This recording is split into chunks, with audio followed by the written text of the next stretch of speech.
Cet essai de compactage sera réalisé au moyen d'une dame Proctor normale dans un moule Proctor de diamètre 100 mm. Afin de réaliser cet essai, on pèse tout d'abord une masse de sol sec d'environ 4 kg. Celui-ci est ensuite humidifié jusqu'à la teneur en eau souhaitée, puis homogénéisé et stocké dans un sac plastique hermétique, le temps de parfaire la diffusion de l'eau dans le matériau. Avant chaque essai de compactage, les parties internes du moule Proctor en contact avec le sol sont lubrifiées pour ne pas gêner la compaction.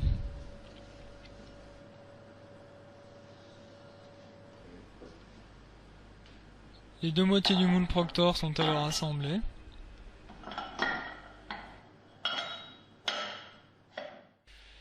Lors du premier essai, afin de déterminer le volume du moule Proctor, ses dimensions internes sont mesurées, donc d'une part sa hauteur et d'autre part son diamètre.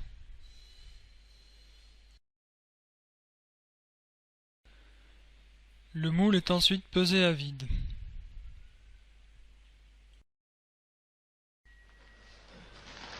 Le matériau préparé est alors versé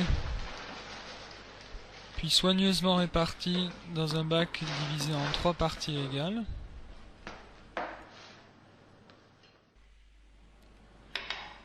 Puis un tiers du matériau est mis en place dans le moule Proctor et va constituer la première des 3 couches.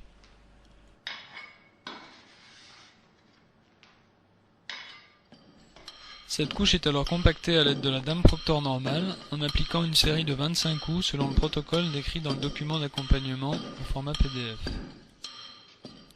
Après le compactage de chaque couche, la dame Proctor est nettoyée et la surface supérieure de la couche fraîchement compactée est ensuite scarifiée de façon à favoriser l'adhérence de la couche suivante.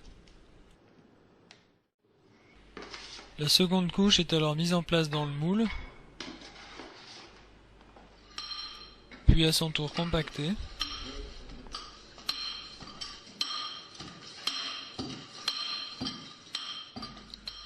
Le dernier tiers du sol est enfin mis en place dans le moule Proctor pour constituer la troisième couche.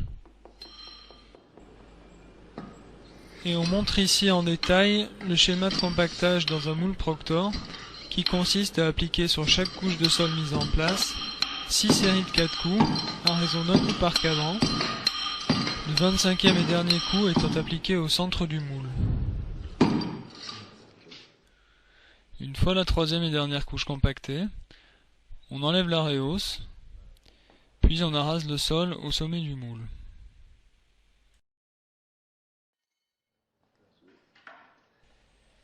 Le moule est alors nettoyé au pinceau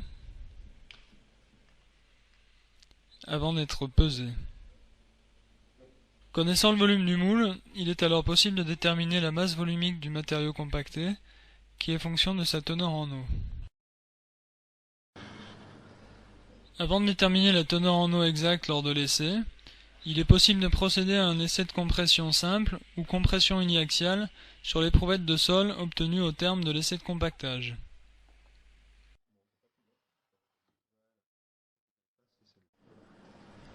Après son émoulage, l'éprouvette de sol est mise en place sous une presse afin de déterminer sa résistance en compression simple.